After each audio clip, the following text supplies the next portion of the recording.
commencer donc ce débat donc et cette table ronde sur presse et traduction. Sachant que donc nous aurons 4 participants à cette table ronde que je vais présenter tout de suite.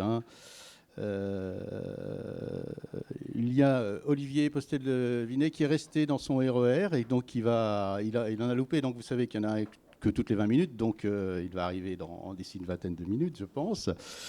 De Books, qui est le créateur et fondateur de Books, une revue donc, qui s'intéresse aux livres anglais qui les présente en français, qui forcément qui ne les traduit pas, et qui a un site aussi associé qui fait aussi une newsletter qui est assez intéressante. Mais je pense qu'il parlera un petit peu de tout ça. Nous avons donc avec nous aussi Bamian Schiff, qui est journaliste, qui travaille, lui, pour le Huffington Post. Alors, le Huffington Post, c'est un site à l'origine américain. Nous expliquera peut-être un petit peu comment fonctionne le Huffington Post, mais qui est un site anglophone à l'origine, mais qui a maintenant un site en France, mais aussi en Italie, en Allemagne, en Angleterre. Je ne sais plus combien il y a de sites du Huffington Post. Et donc, Bamian traduit pour le site du Huffington Post, qui est un site d'actualité. Et il a créé une petite entreprise qui s'appelle Fast Forward, qui travaille en fait pour le Huffington Post. Donc, tu nous expliqueras aussi le rapport entre les deux. Je connais Bamian parce qu'en fait, j'ai été professeur de journalisme et Bamian a été un de mes élèves. C'est pour ça, il y a une dizaine d'années. Donc, nous avons, je continue, Jean-Marie Potier, qui lui travaille pour Slate.fr. Alors, Slate, une ardoise, c'est ça, connaissance d'anglais. Donc, c'est aussi un site, alors il y a un site original américain qui s'appelle slate.com, qui est un site, on va dire, presque vieux dans le monde du web, puisqu'il date, je crois, de 96. Qui a été Ils viennent de fêter leurs 20 ans, c'est ça. C'est ça, ils ont fêté leurs 20 ans, ce qui dans le monde de l'Internet est un truc absolument incroyable. Et donc, qui date de 96, qui a été créé par Microsoft et qui est le site, c'est intéressant aussi, est propriété de la famille qui a vendu le Washington Post, qui s'appelle la famille Graham, et qui n'a pas été racheté par Jeff Bezos au moment du rachat Jeff Bezos d'Amazon, au moment du rachat du Washington Post. Et donc, un petit groupe de journalistes français, autour de Jean-Marie Colombani, Éric Plesser, qu'est-ce qu'il y avait d'autre à l'origine? Il y avait Johan Hufnagel, de Libération aujourd'hui, qui est le directeur de Libération, oui. On créé, en fait, il y avait Jacques Attali aussi, Éric Leboucher, voilà, c'est ça, de mémoire. Et donc, on créé la réplique, on va dire, du site américain qui s'appelle Slate.fr, et donc ce qui fait que la traduction là est assez simple, puisque c'est simple. on va développer, mais c'est que de l'anglais vers le français. Et puis donc Danielle Renon, qui elle travaille à Courrier International. Alors Courrier International, je pense que dans la salle, tout le monde voit ce que c'est. C'est là aussi, on va dire, un journal historique, quelque part, puisqu'il a été fondé en 1989. Là aussi, ça remonte à un certain temps. Et donc, c'est en fait une très très vieille idée de presse qui a été remarquablement exploitée, on peut le dire, qui est le fait de traduire de faire une sorte de curation, comme on dit maintenant, de tout ce qui se publie dans la presse étrangère et de traduire ça pour un public francophone. Danielle Renon donc, s'occupe de la partie germanophone, puisqu'il y a je ne sais pas combien de langues, mais là aussi, elle va nous expliquer comment ça marche, comment ça fonctionne. Et d'ailleurs, nous allons commencer directement par Danielle Renon. Alors, comment ça marche, Courrier International? Comment vous êtes, comment vous choisissez, par exemple, vos textes? Parce que j'ai acheté un numéro de Courrier International, il y avait en fait un seul article traduit de l'allemand. Donc ça veut dire que vous avez, je ne sais pas quelle veille vous faites, comment vous traduisez, comment vous choisissez en fait les articles qu'on va retrouver dans le Courrier international, dans le papier et sur le site. Alors, en effet, l'allemand n'est pas la langue dominante, à mon grand regret. Mais juste une toute petite correction. Courrier a été conçu quelques années avant la chute du mur, mais il a été lancé en 90 seulement, novembre 90. Avec une dominante anglo-saxonne. Il faut dire que les fondateurs de Courrier étaient aussi des spécialistes de l'anglo-saxon, soit très liés à la Grande-Bretagne, soit aux États-Unis. Et donc, on reste sur une dominante anglo-saxonne dans le journal. Par ailleurs, on a évidemment tous les grands journaux au niveau du monde entier. Du monde entier. On a comme principe de sélection, on a quand même sélectionné déjà la presse qu'on suit, et on avait pris comme qualificatif la presse de qualité, c'est-à-dire qu'on prend essentiellement, ça ne veut pas dire exclusivement, mais essentiellement les grands journaux de qualité du monde entier. Comment on pratique la sélection Juste une question avant. Ça veut dire, par exemple, en Allemagne, ça veut dire combien de journaux à lire régulièrement? On a à peu près 5 à 6 journaux de qualité qui couvrent le pays tout entier et qui ont un fort tirage, disons comme ça. Après, on a Zeit, Welt, Frankfurter Allgemeine, Süddeutsche Zeitung, qu'est-ce que j'oublie, Handelsblatt. Voilà, c'est l'essentiel des journaux, les grands journaux suprarégionaux. Et puis ensuite, on va chercher des locaux, parfois qui sont des journaux de qualité. Et puis on a les hebdomadaires, voilà. Ça ne s'arrête pas non plus au quotidien. Au niveau de la sélection, on est limité évidemment par le nombre de pages dont on dispose. On essaie, au début, on disait l'essentiel, Courrier international, l'essentiel de la presse étrangère, avec évidemment notre regard de ce qui pouvait être essentiel à un rythme hebdomadaire. Au fil du temps, alors au départ, on est parti sur des articles très longs. On avait un petit peu comme modèle la qualité et la capacité de lecture des lecteurs du monde diplomatique. On voulait de la qualité au niveau de l'image, on avait des dessinateurs qui dessinaient pour nous, les unes en particulier. On prenait les articles in extenso et on traduisait ça vraiment de manière très, très, très, très pointue et soignée. Au fil du temps, on s'est rendu compte que les habitudes de lecture changeaient, que les articles de 15 feuillets fatiguaient les lecteurs, avaient tendance à fatiguer les lecteurs. Et donc, on a commencé à raccourcir un petit peu les articles qu'on sélectionnait. Et donc, on a commencé à pratiquer des coupes. Comment on choisit? Comme tous les hebdomadaires, on traite de la manière la plus correcte, la plus précise et la plus juste de notre point de vue, l'actualité. Alors l'Allemagne, en effet, c'est environ 20%, ou le monde germanophone, disons, environ 20% de la traduction par rapport au monde anglo-saxon qui fait 60%. Et à part nous, les anglo-saxons et les Allemands, il reste quand même pas mal de monde à traduire pour faire le journal. Donc voilà, c'est une sélection qui est limitée. Enfin, on essaye de suivre, pas de semaine en semaine, parce qu'on ne peut pas, mais on essaye de suivre les sujets les plus importants à nos yeux, avec notre point de vue de presse internationale, avec le maximum de sérieux pour que les gens soient au courant de ce qui est important dans les pays qu'on suit. Voilà. Très bien. On va revenir sur ces questions de notre regard. Et vous, alors, à Slate, comment ça marche? Est-ce que vous choisissez ce qui se publie? Comment vous faites pour choisir, vous aussi, à Slate?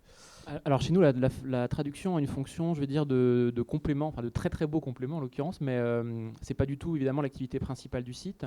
C'est-à-dire que par exemple, si Slate France publie 8 contenus magazines assez longs par jour, l'idée n'est pas du tout qu'il y ait 6 ou 7 contenus traduits de l'anglais. C'est vraiment l'idée, c'est quand même qu'on fait un site avec une production majoritairement propre.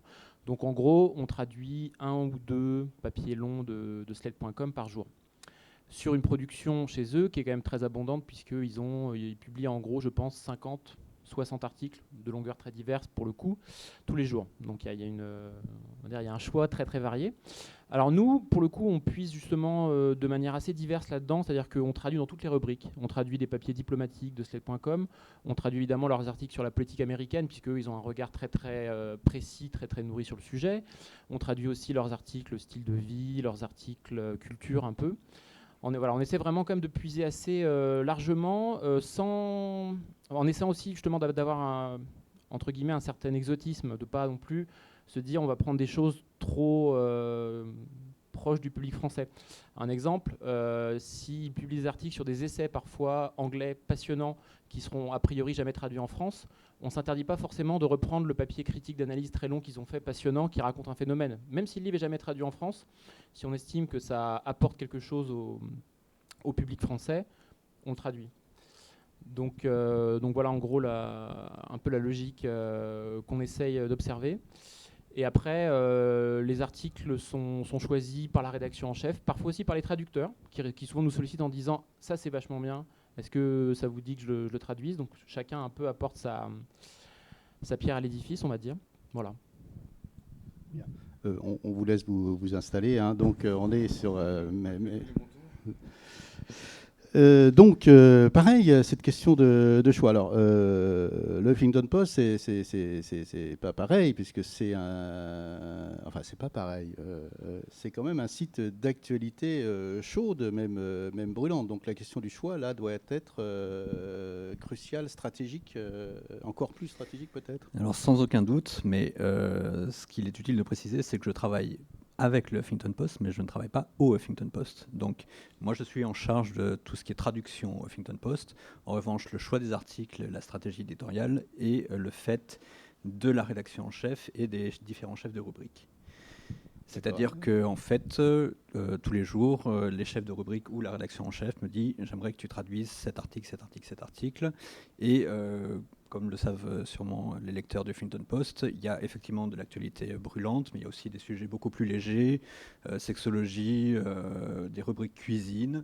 Et donc tous ces articles font partie de notre charge de travail. Pour ceux qui ne connaissent pas forcément très bien le Huffington Post, donc c'est un site qui a été fondé en 2005 par Arianna Huffington, pardon. Un nom prédestiné, aux États-Unis, et il y a régulièrement de nouvelles éditions dans le monde. Il y a, depuis 2 ans, par exemple, il y a eu une édition qui s'est montée en Inde, il y a une édition qui vient de se monter au Brésil, et qui recouvre, je pense, une quinzaine de langues différentes à travers le monde. Et donc nous traduisons principalement de l'anglais, ça représente 90% de nos traductions, mais aussi de l'espagnol, de l'allemand, du portugais et de l'italien. Et pour les langues plus rares, on a par exemple eu pas mal d'articles sur l'économie grecque l'an dernier, qui étaient écrits par des journalistes grecs de la rédaction du Huffington Post grec. Nous n'avons pas encore de traducteur grec, donc nous traduisons la version anglaise de l'article, ce qui implique donc un deuxième niveau d'interprétation et qui pose parfois des soucis à la fois de perte du sens initial et de synthèse qui peut parfois échapper au deuxième traducteur. Voilà. Bien. Ça, on va revenir sur ces questions de traduction parce que c'est... Alors, donc Olivier Pastel-Vinet, donc vous êtes le fondateur et directeur de Books. Oui. Et donc, alors vous, vous, c'est pas tout à fait comme un site de presse, puisque vous ne traduisez pas des articles. Si, enfin si, j'ai vu que vous traduisez des articles aussi. Qu'est-ce que c'est plutôt axé sur les livres en fait, hein, et c'est plutôt sur des comptes rendus de livres, le contenu de Books. Oui, nous traduisons beaucoup d'articles. C'est même notre activité principale. Books, c'est une sorte de mix. Pour ceux qui connaissent Books, je ne sais pas certains. Pour ceux qui ne connaissent pas plus exactement, c'est une sorte de mixte ou d'hybride entre Courrier International, que j'ai dirigé il y a très longtemps, et la New York Review of Books. C'est-à-dire que, comme Courrier International, nous traduisons des textes. Ça représente environ les trois quarts du magazine. Et comme la New York Review ou d'autres revues anglo-saxonnes qui sont fondées sur l'analyse de livres, nous publions donc des analyses, des réflexions, des essais publiés à l'occasion de la parution de livres dans différents pays du monde. Et donc le magazine se construit chaque mois à partir d'une sélection d'articles que nous avons choisis en les repérant dans les revues et la presse internationale, mais des articles de haut niveau qui sont de vrais articles de réflexion qui sont généralement à la manière anglo-saxonne, écrits par non pas tellement par des journalistes au sens classique du terme, mais par des auteurs de livres. L'idéal pour le rédacteur en chef de la New York Review ou de la London Review of Books, c'est de trouver pour parler d'un livre ou pour écrire un essai intéressant à l'occasion de la parution d'un livre, un auteur dont il pense qu'il aurait pu écrire le livre à la place de l'auteur, voire mieux. Bien. Alors, en fait, comment vous choisissez ? Quel est, parce que vous avez la revue papier, comme toutes les revues papier, est limitée en pages. Quels sont vos critères de choix ? En fait, c'est l'actualité, c'est l'intérêt du sujet, c'est la force du texte, c'est quoi ? En fait, on a deux démarches, une du bas vers le haut et l'autre du haut vers le bas, on peut dire. Du bas vers le haut, c'est simplement le repérage d'articles que nous jugeons de grande qualité par l'écriture, par la réflexion, de grande qualité aussi ou de grand intérêt en raison du sujet traité. Mais nous sommes absolument omnivores, nous nous intéressons à tous les sujets, depuis la poésie jusqu'à la science fondamentale, en passant par la politique et l'économie. Et puis une démarche du haut vers le bas qui consiste plutôt à essayer de trouver des articles qui vont illustrer un sujet d'actualité. Donc, par exemple, les élections américaines, on va chercher des articles qui nous paraissent originaux, exceptionnels, à propos de livres, qui vont apporter un éclairage sur les élections américaines que n'apporte pas le reste de la presse française. C'est essentiellement anglo-saxon, non ? Non, j'ai une fausse impression que j'ai. C'est une impression fausse au sens de Verlaine, mais c'est aussi une impression vraie. Donc, en ce sens que non, c'est international. Nous nous intéressons à tous les articles originaux de qualité qui paraissent dans le monde à propos de livres, mais il est vrai que la presse et les publications anglo-saxonnes écrasent le marché, et donc par la force des choses, écrasent le marché en quantité et en qualité. Et donc par exemple, moi j'ai un tropisme pour la Russie, je m'intéresse beaucoup à la Russie, c'est extrêmement difficile de trouver un article russe qui arrive à la cheville d'un article moyen de la New York Review of Books. C'est très difficile de trouver un article aussi de qualité, même dans la presse suédoise.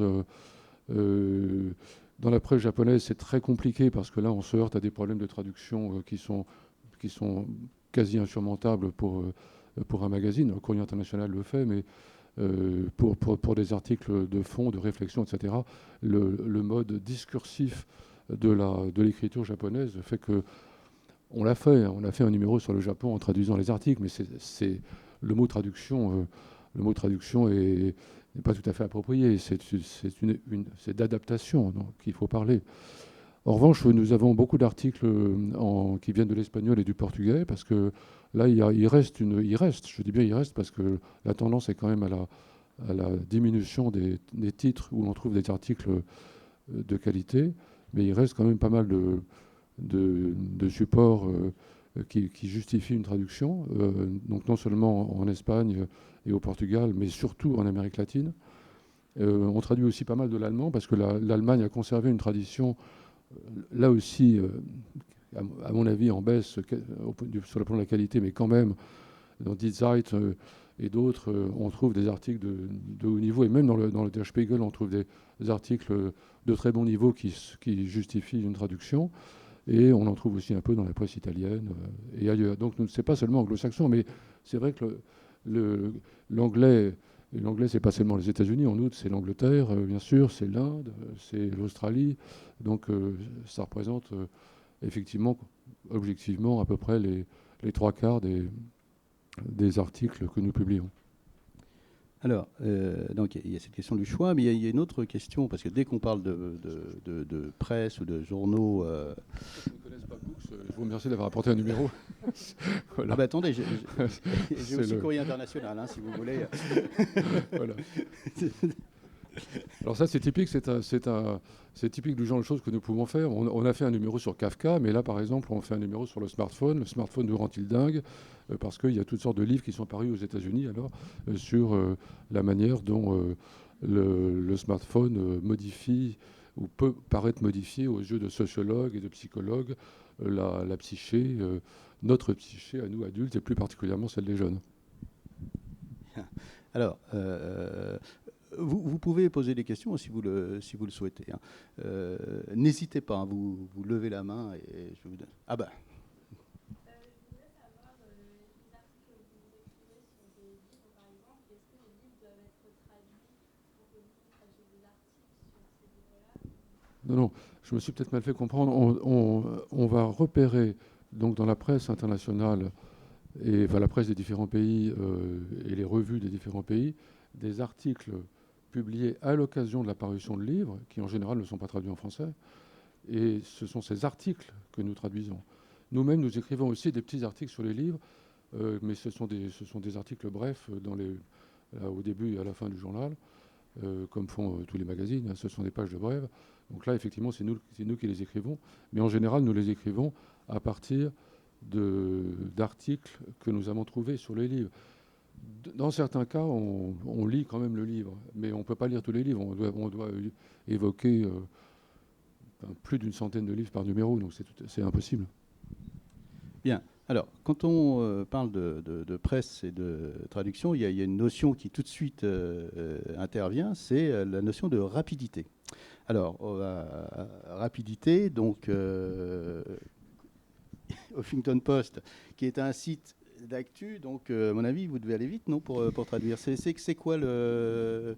Je vous donne un article là à traduire, vous me le rendez dans 1 heure, un bon papier de 10 000 signes. Si vous me demandez de vous rendre un article, disons, de plus de 5000 signes dans 1 heure, je ne pourrais pas vous dire oui.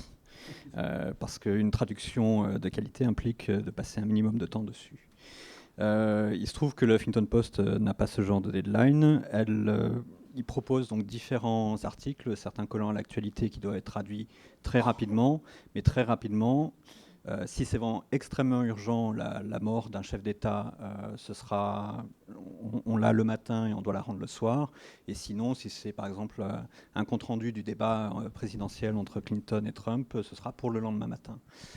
Pour tout ce qui est autre type d'articles, articles scientifiques, encore une fois, articles sur des sujets plus froids, ben là ça peut prendre 1 jour, 2 jours, en fonction des impératifs des différents chefs de rubrique. 1 jour, 2 jours. Et vous aussi, vous êtes soumis à des impératifs à Courrier International, de rapidité. C'est parce que là aussi, vous avez des impératifs de bouclage, mais vous avez le site aussi à alimenter. Donc, voilà, c'est ça.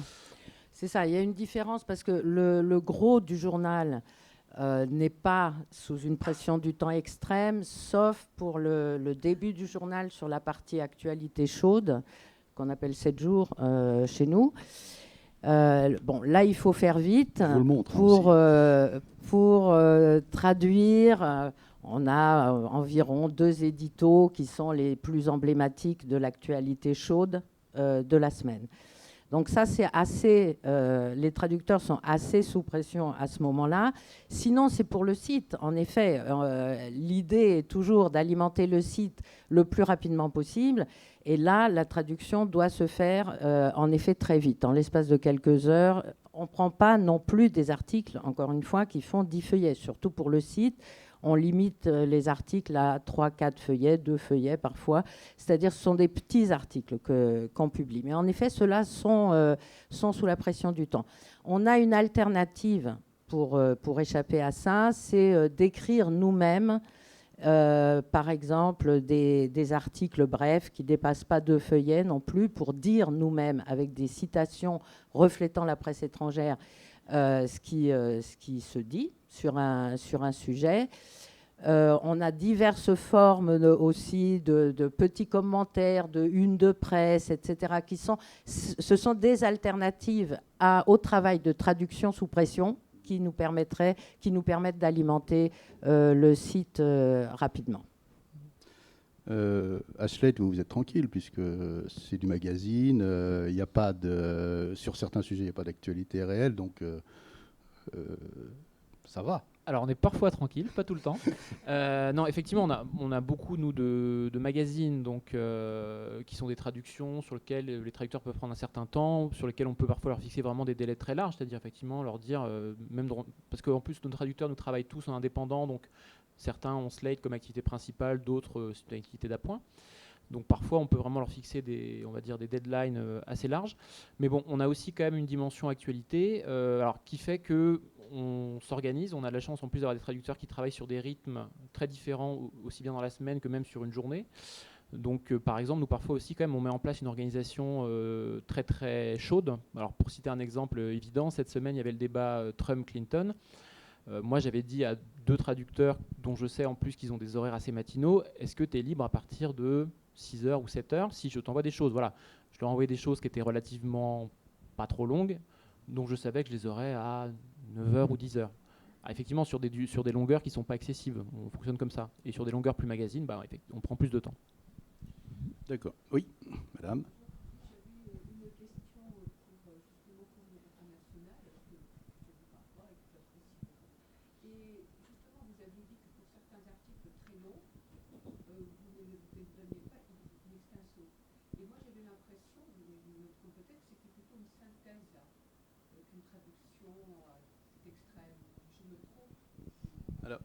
Oui, je vais reprendre un peu votre question. Parce qu'effectivement, il y a des papiers qui sont coupés, très très clairement, mais on ne voit pas les coupes dans les articles. Enfin, et c'est peut-être ce qui vous donne l'impression de la synthèse ou de choses comme ça. Voilà. C'est tout notre art. Non, vous pouvez remarquer très précisément les articles qui sont coupés ou qui ne sont pas coupés, puisqu'on indique la source. Et toujours, quand on passe un article coupé, on indique que c'est des extraits. Donc ça, c'est absolument clair. Après, évidemment, oui, c'est vrai, c'est quand même... Il y a tout l'art de faire comme si l'article n'était pas coupé. Donc, on travaille les césures pour que ça ne se sente pas à la lecture. Parce qu'un des objectifs prioritaires, c'est quand même le confort du lecteur. Que l'information passe et que ce soit confortable à lire. Mais ça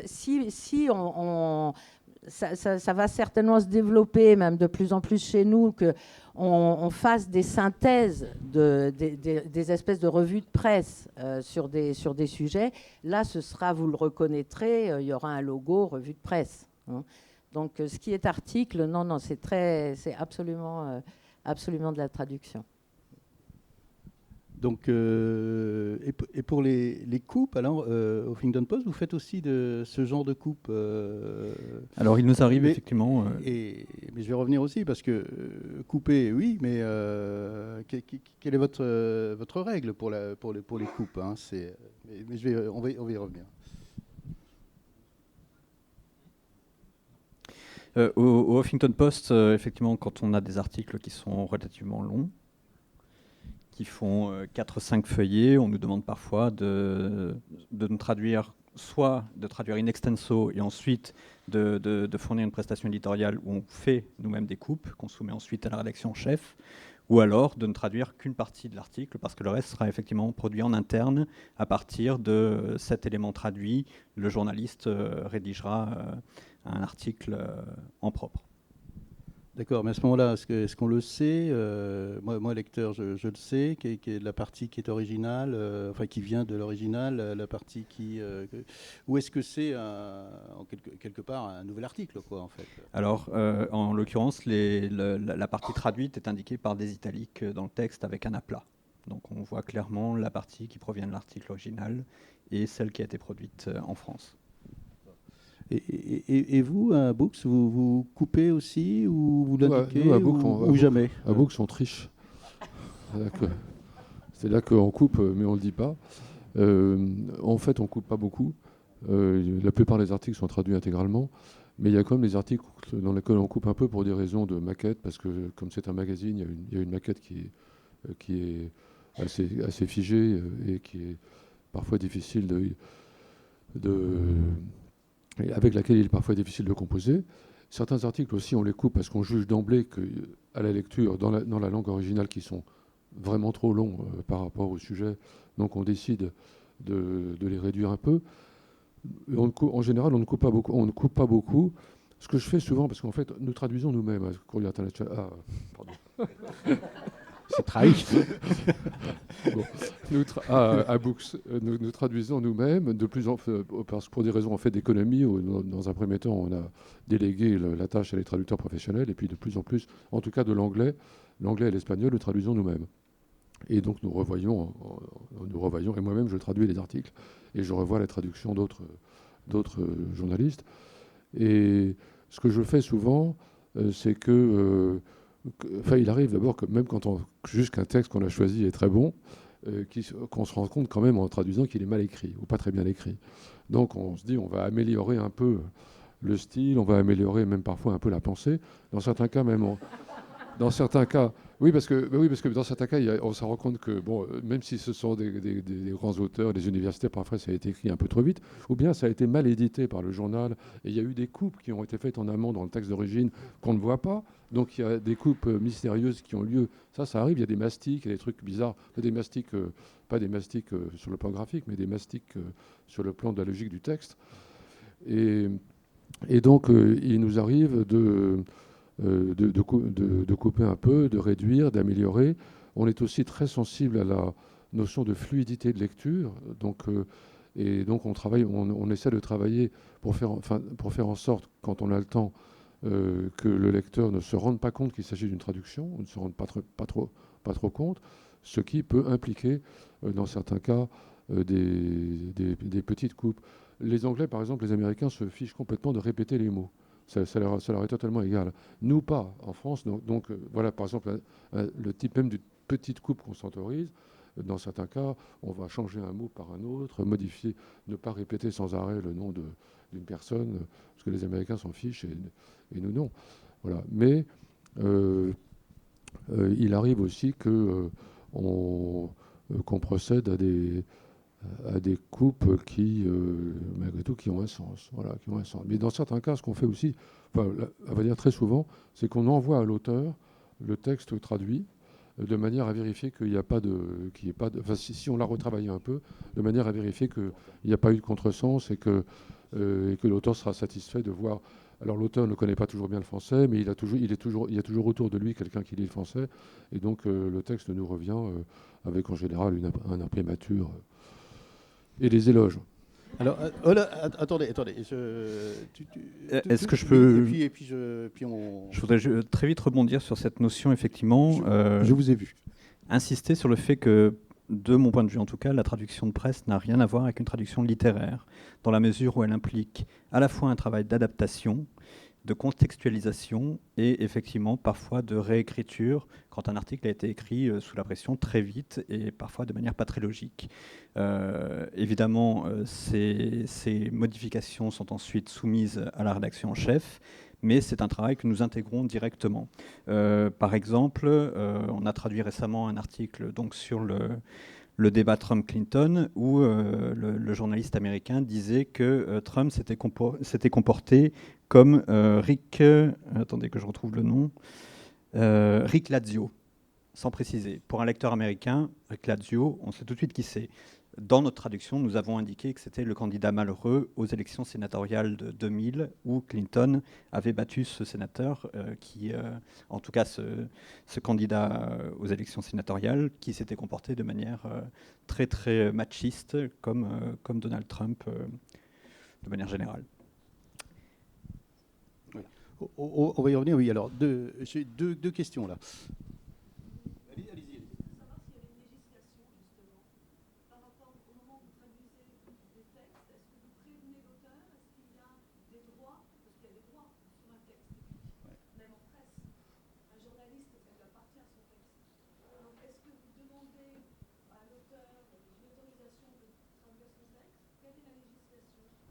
Alors, oui, alors il y a peut-être des situations un petit peu différentes qui sont des traductions en interne, en interne, qui peut être tout à fait en interne pour vous, hein, puisque Slate.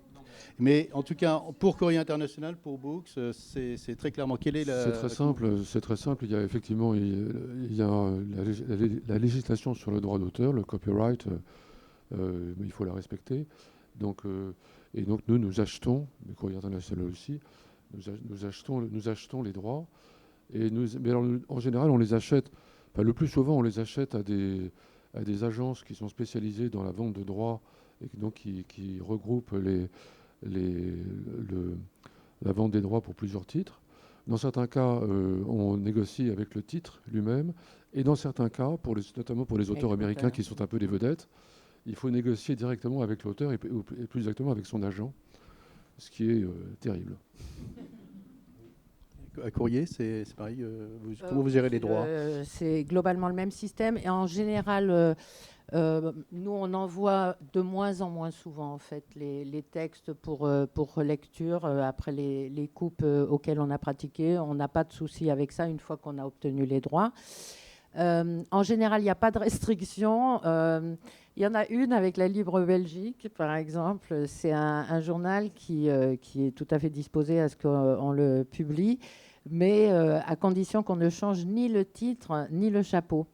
Ce qui est relativement difficile chez nous, parce que justement, pour présenter un lectorat différent du lectorat d'origine, en général, justement, on joue beaucoup sur le titre et le chapeau. Bon, c'est le seul cas auquel on est confronté à l'heure actuelle.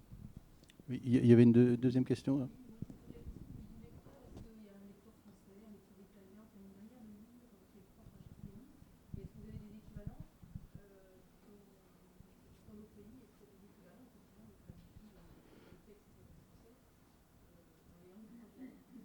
Oui, je ne sais pas. Ouais. Moi, je ne suis pas sûr d'avoir bien compris la question. Si la question, c'est.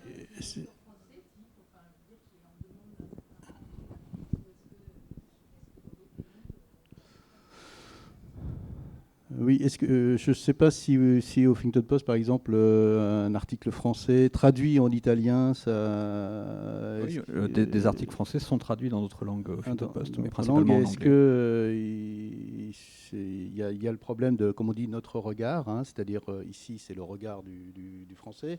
Est-ce qu'il y a le regard de l'italien et est-ce qu'ils en tiennent compte? Ça, je peux pas me prononcer là-dessus. Je sais pas. Alors c'est une question complexe. Alors en plus, moi j'ai une expérience uniquement transatlantique en la matière, parce que donc c'est entre la France et les États-Unis. Donc nous effectivement on peut traduire dans les deux sens, c'est-à-dire nous on peut traduire les Américains et les Américains peuvent nous traduire. Il y a un sens où ça marche beaucoup plus que l'autre. Je vous laisse deviner lequel. Voilà. Donc après c'est une question. Moi finalement la question du lecteur, c'est plus la question de mes interlocuteurs journalistiques de l'autre côté de l'Atlantique. C'est-à-dire je vois ce qu'ils comprennent ou ce qu'ils comprennent pas, ce qui peut les intéresser, ce qui les intéresse pas. Concernant la France, essentiellement, ce qui les intéresse, c'est de l'actualité chaude. Hélas, beaucoup d'actualités dramatiques, en l'occurrence, depuis 1 an et demi. Et effectivement, après, on constate des différences de culture qui existent aussi bien entre les journalistes qu'ils existent entre, on va dire, les citoyens de chaque pays. Un exemple particulier, moi, c'est les discussions que j'ai eues récemment sur la couverture respective des questions de laïcité et de voile en France et aux États-Unis. Là, clairement, on vit sur deux planètes différentes. On vit sur deux planètes différentes, mais alors ça a un impact sur les traductions parce que comment vous contextualisez là, tu nous as donné un petit exemple, je veux dire, mais effectivement, il y a tout un travail de recontextualisation quelque part en allemand, par exemple. Comment on fait? Alors, je pense qu'on peut expliquer aussi, je voudrais revenir sur la question des coupes, par exemple. Quand on s'adresse au public français, c'est évident que si on fait des coupes, on va supprimer des détails qui vont intéresser le lecteur allemand. Dans le pays d'origine, ils sont intéressés, ils connaissent, par exemple, si c'est des sujets politiques, ils connaissent des personnalités politiques de second rang ou de troisième rang. Nous, ça ne nous intéresse pas pour notre lectorat parce qu'ils vont s'y perdre, sortis de Merkel, on ne connaît pas grand monde. Donc voilà, il y a un certain nombre d'éléments d'information qu'on peut supprimer sans dommage. Après, sur la question du style, il y a quand même dans des petits pays, il y a des styles de presse fort différents. Hein. Si on prend la presse, nous, du Kosovo ou de Slovaquie ou de je ne sais où, de Grèce même, il y a des types différents. Donc pour le rendre accessible aux lecteurs français, on élague parfois, hein, on simplifie, il y a des styles empoulés, compliqués, détaillés, que personne ne va arriver à suivre. Donc on essaye quand même, on fait ce choix de prendre des articles de petits pays qui fonctionnent différemment et dans la manière de vivre et dans la tête. On les sélectionne pour montrer la diversité des approches, la diversité des vécus et la diversité des faits et de la perception des faits. Mais on lisse un peu, c'est ce qu'on appelle lisser le texte, parce qu'on veut quand même que notre lectorat français sente la différence, mais pas qu'il ploie sous la charge. Hein. En ce qui concerne effectivement l'adaptation pour le lectorat français, on parlait tout à l'heure du fait qu'en anglais, donc il y a énormément de répétitions, enfin en tout cas que la répétition d'un mot ne gêne pas le lectorat anglophone. C'est aussi vrai dans la répétition de l'information. Je sais que dans les articles du Huffington Post, il nous arrive souvent d'avoir des articles anglais où la même information est répétée à plusieurs reprises tout au long du texte, et c'est pas forcément un choix délibéré. Et donc, effectivement, quand nous proposons la traduction française, nous élaguons de ce côté-là. D'accord, oui. Je me demandais si parfois vous réorganisiez complètement les articles parce que certaines cultures ne vont pas forcément commencer une histoire par le début, le déroulé, la conclusion, mais vont commencer par la fin, je vois raison pour un autre. Oui. Peut-être Jean-Marie. Oui. Nous, on le fait quasiment pas, voire pas en fait. Alors, on est peut-être un peu moins touché par ce problème-là parce que Slate.com est un site magazine, donc ils ont déjà un style magazine à la base. Par exemple, effectivement, moi, quand je lis le New York Times, qui est un quotidien que j'aime beaucoup comme tout le monde, je vois le style est vraiment très très différent d'un article de quotidien français. Donc, effectivement, si je traduisais un article du New York Times, ça donnerait quelque chose de pas forcément génial tel quel. Bon, nous, effectivement, on est moins marqué par ça parce que déjà, le style magazine permet un peu plus. Slate.com ne se sent pas forcé de mettre l'info essentielle dès la première phrase, dès l'accroche, par exemple. Donc, nous, on est un peu moins embêté par ça. Sur la construction effectivement des papiers, en France, on a inculqué dès le plus jeune âge la construction thèse, antithèse, synthèse. C'est quelque chose que le monde anglo-saxon n'a pas forcément, voire pas du tout. En anglais, on a souvent la construction d'un côté ci, de l'autre côté ça, et pendant tout le papier. Et on revient du premier côté et puis du deuxième, ce qui fait qu'en français, ça devient très vite imbitable. Il y a une distinction fondamentale à faire entre les traductions d'articles de presse, même quand ils sont écrits par les écrivains, et les traductions de livres. En fait, c'est un exercice qui, bien sûr, se rejoint à certains égards, mais qui est quand même très différent. Et moi, j'avais été très intéressé par un entretien qu'on avait publié dans Books avec Francis Kerlin, que certains d'entre vous connaissent peut-être, qui a traduit ce monstre qui s'appelle, traduit en français, l'Infinie Comédie de David Foster Wallace. Et il dit dans cet entretien des choses qui sont valables pour les articles, les traductions d'articles, mais dont certaines ne sont pas valables. Par exemple, ce qui est valable pour une traduction d'article, c'est un passage dans lequel une vieille dame se promène dans une pinède, pressentant qu'elle va mourir. Et d'ailleurs, il ne s'agissait pas de ce livre-là, mais d'un autre. Et avec l'accord de l'auteur, qui était un autre auteur américain, il a écrit « Ça sent le sapin ». Alors qu'en anglais, c'est « Tu vas crever, ma vieille ». Voilà. Donc ça c'est typique du genre de très bonne traduction qu'on peut faire effectivement en traduisant des articles d'un peu haut niveau en français. Ce qu'en revanche on ne peut pas faire, c'est ce que Kerlin a fait pour cet énorme livre qu'il a traduit en 2 ans et demi, je crois. C'est de reprendre, de retravailler le texte après une première traduction pour, dit-il, qu'il y ait ce flou, ce côté brouillon qui en fait un roman culte. Autrement dit, il avait fait un premier jet de traduction qui était aussi clair que possible et aussi proche que possible d'un français cursif et facile à lire. Et puis, il est revenu dessus pour lui ajouter de la complexité, un côté brouillon, lui ajouter une couche de difficulté de lecture supplémentaire. Ça, on ne fera jamais ça. Oui, vas-y. Je voulais juste dire un mot par rapport à la question précédente. Sur la construction des articles, par exemple, à Courrier International, on n'intervient pas dessus. Hein. On laisse la construction de l'article telle qu'elle est. Oui.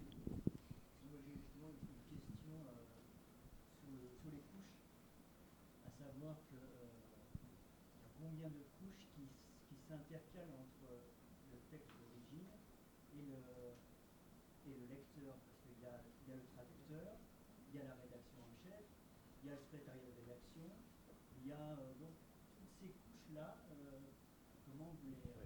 Alors là, je pense que ça dépend de chacun des sites et du mode de fonctionnement interne. Donc, combien de couches? Alors, au niveau du Huffington Post, il y a 2 couches. C'est-à-dire qu'il y a celle du traducteur et celle du relecteur, en l'occurrence moi, qui ensuite soumet le papier. Il n'y a pas de secrétaire de rédaction au Huffington Post. Ce sont les rédacteurs qui font eux-mêmes les corrections. Et au niveau des traductions de Fast Forward, généralement, il y a très peu d'intervention des journalistes du Huffington Post. Donc il y a texte original, traduction et réécriture et correction éventuelle. D'accord, donc un circuit court.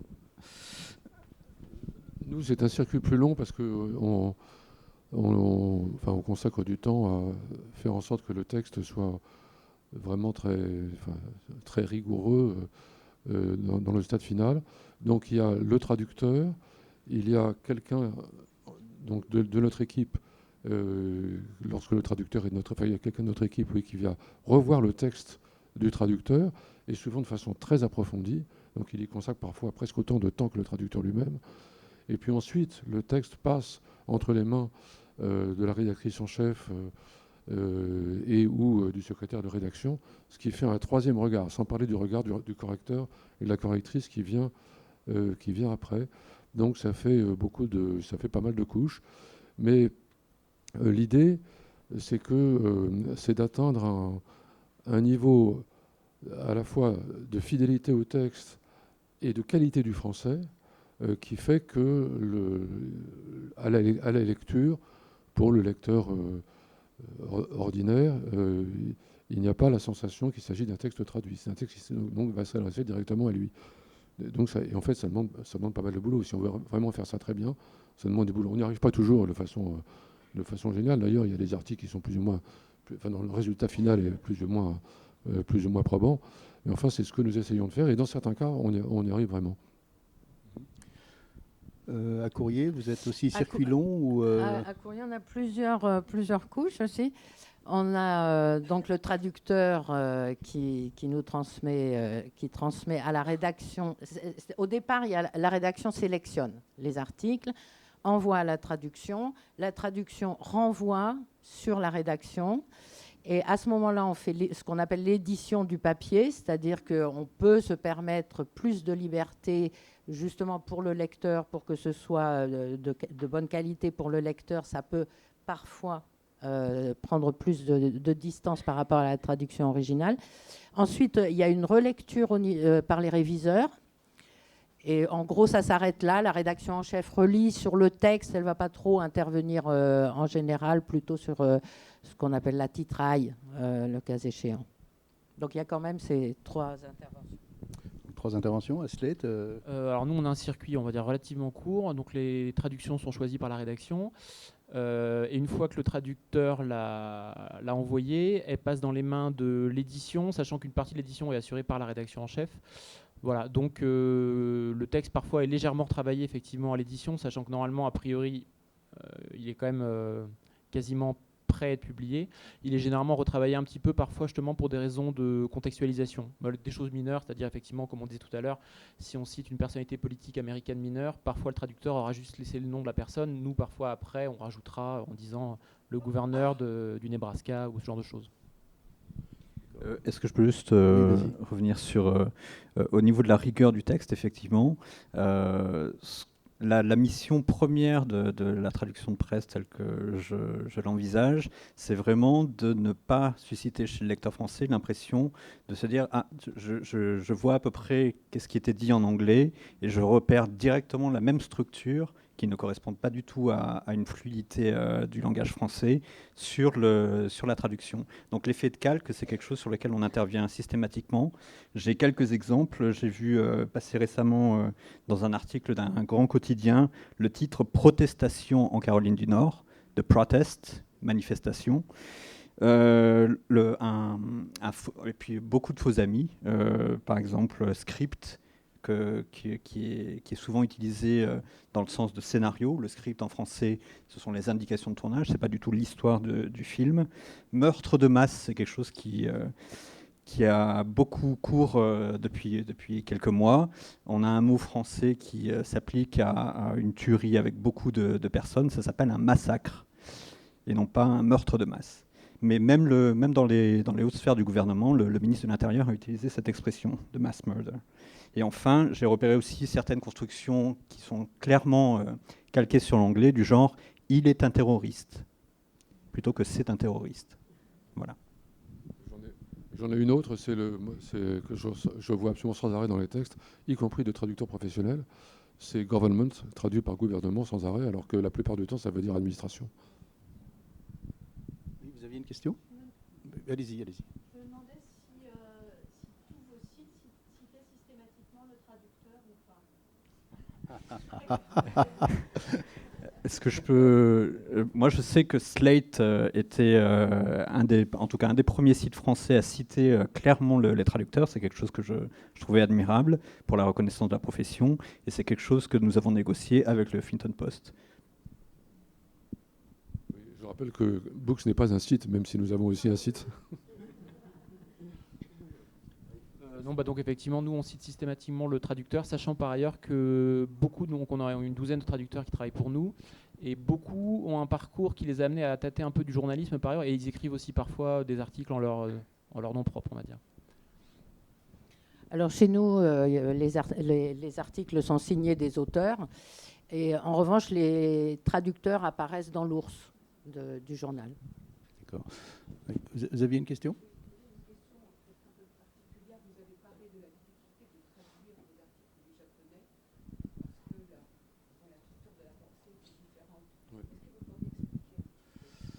Oui, alors ça, on va y amener peut-être l'allemand aussi, en fait, parce que je ne suis pas sûr que la structure de la pensée allemande soit exactement la même que la structure de la pensée française, puisque les anglo-saxons, on va...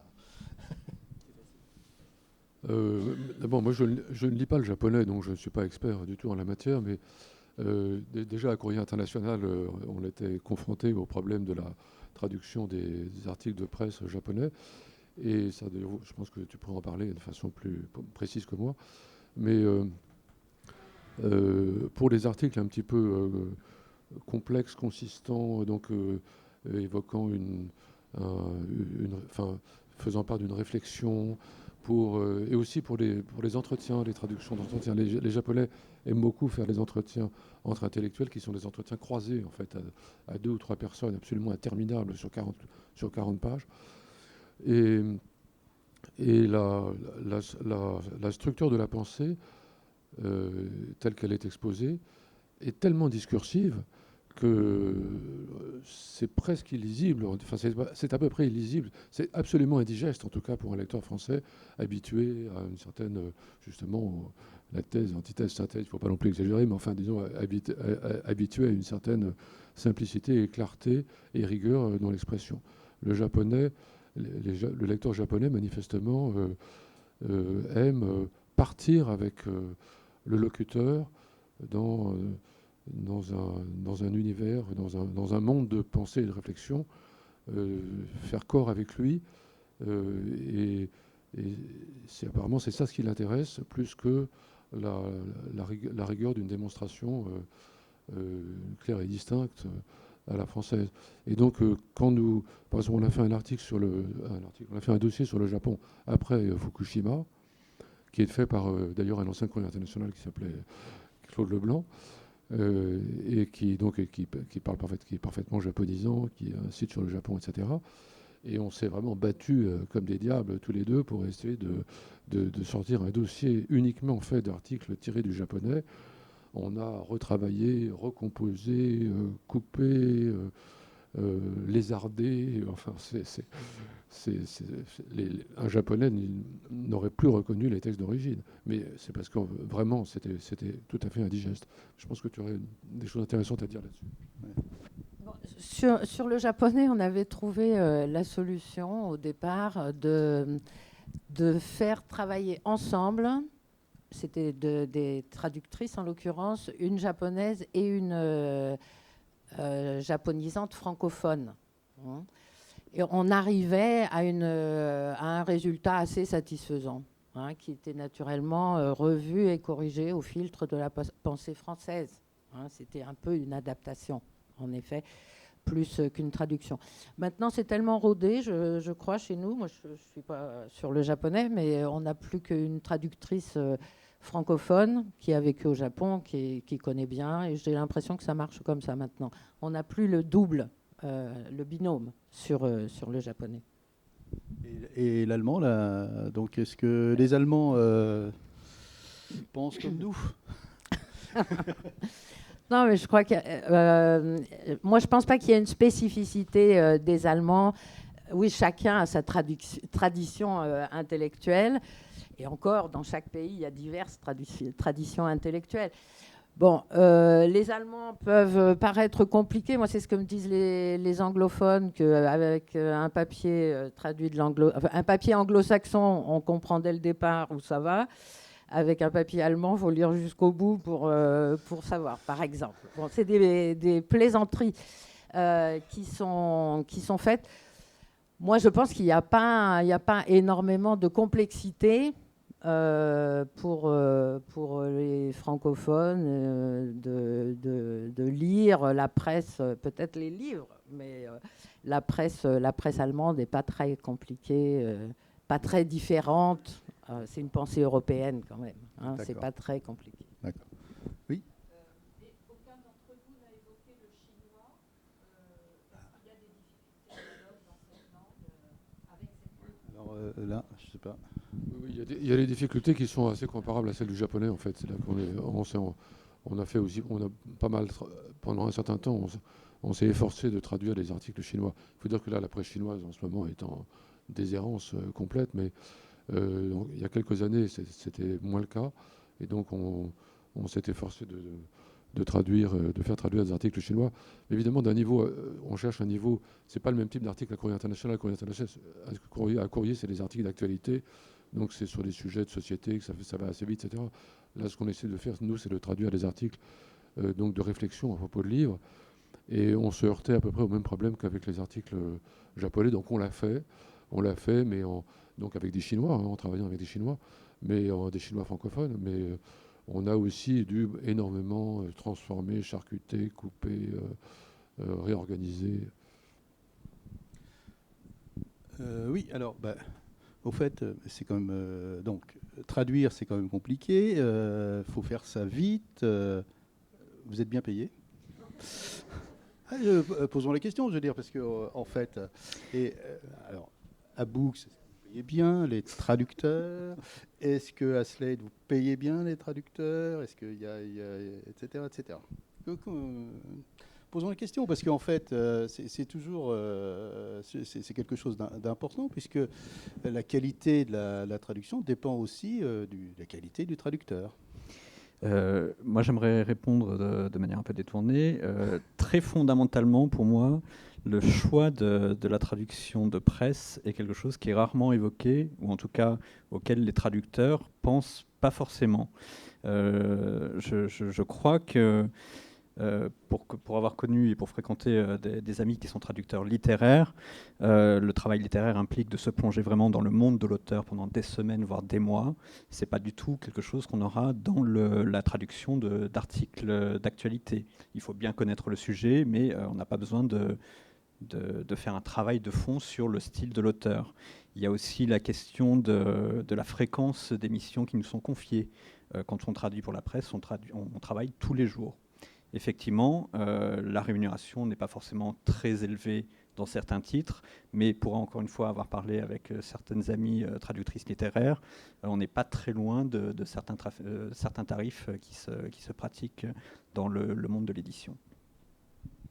Alors, le tarif de base dans le monde de l'édition, ça tourne autour de 20 € le feuillet, donc 1500 signes. Nous payons, alors c'est quelquefois plus, c'est quelquefois un peu moins, mais ça tourne autour de 20, me semble-t-il, pour autant que je sache. Et nous payons un peu plus, nous payons 30 € le feuillet. Et il nous arrive de payer encore un peu plus si pour une traduction qu'on sait difficile en provenance d'une langue difficile. Mais enfin, là, notre tarif de base, en tout cas à partir de l'anglais, de l'allemand, de l'espagnol, c'est 30 € le feuillet. Donc pour le japonais, c'est plus cher, alors.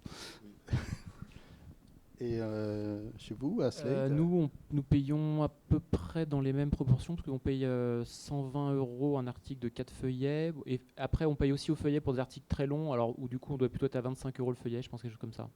En gros, on est entre 25 et 30 € le feuillet. Voilà, effectivement, une question de temps passé. Et est-ce que vous faites comme Uber quand il y a le surge, c'est-à-dire quand il faut rendre ça plus vite? Est-ce qu'il y a une augmentation des tarifs? Alors il y a non seulement une augmentation des tarifs, mais il y a aussi peut-être un peu comme chez Uber, une compartimentalisation de la traduction où on confie le même article à différents traducteurs qui sera ensuite relu, dont la cohérence du style sera assurée par le relecteur, notamment pour un sujet assez grave de ces dernières semaines, qui était le divorce de Brad Pitt et Angelina Jolie, qui a nécessité une réactivité assez vive de la part de la rédaction. Ah oui, donc une traduction en morceaux. Alors moi j'avoue, non, je réserve le Surge à d'autres priorités qui sont plus sur les commandes éditoriales en gros, c'est-à-dire notamment pour certaines commandes de reportage dans des endroits un peu compliqués où on fait un effort sur nos tarifs par rapport aux tarifs habituels. Mais donc pas sur la traduction. On peut revenir un peu sur cette notion de traduction à plusieurs mains, alors à plusieurs traducteurs, parce que du coup, pour le coup, il peut y avoir des différences de traduction assez importantes entre différents, enfin peut-être pas sur Brad Pitt, Angelina Jolie, hein, mais bon. Disons que sur un article d'actualité, je trouve que le style des différents traducteurs peut tout à fait être harmonisé par le relecteur et le correcteur final. Je ne m'aventurerai pas à ça sur une œuvre littéraire. Dire deux choses. D'une part, mais en fait, on devrait s'arrêter à quelle heure, je ne sais pas. On va bientôt s'arrêter. Deux choses. D'une part, avec Daniel Pénac, avec qui nous travaillons, enfin, qui est un fan de Books et qui nous aide un peu, on s'était amusé à écrire un texte qu'on a donné à un traducteur. D'abord, je crois qu'on a dû commencer par le japonais, un texte en français. Hein. Et puis ensuite, avec l'idée de le faire tourner pour voir ce que ça donne, ce que ça donnerait à la fin, après une dizaine de traductions. Et en fait, on a été un peu déçus, parce que le texte final était très proche du texte d'origine. Donc on l'a pas publié. Voilà. Et puis, ce que je voulais dire aussi, parce que c'est une expérience que j'ai faite récemment, on peut évoquer un mot de Google Translate, donc de la traduction automatique. C'est évidemment extraordinairement imparfait, mais moi je commence, quand je sais qu'il existe un texte dans une langue que je ne connais pas, un texte qui peut nous intéresser, il m'arrive de temps en temps, et je fais l'expérience récemment, pour écrire un article moi-même à propos du livre en question. Par exemple, je lis pas l'italien, donc je sais qu'il y a un livre qui m'intéressait, j'avais envie d'en parler dans Books. Notre correspondante, notre spécialiste de l'italien n'était pas disponible. Donc j'ai été rechercher les différents articles publiés sur ce livre en Italie, sur le site italien, il y en avait peut-être une dizaine. Je les ai passés à Google Translate.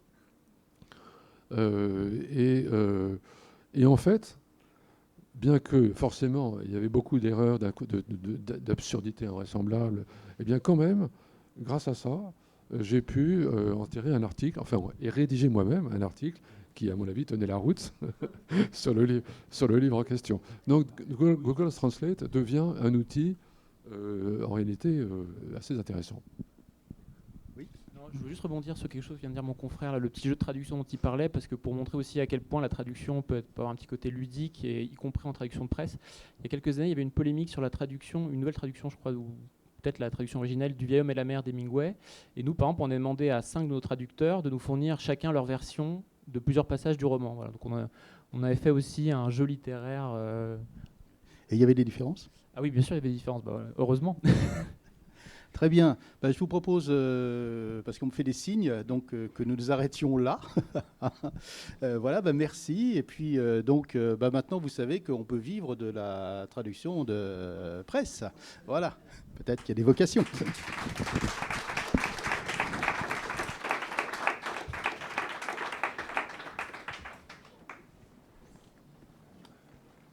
Alors,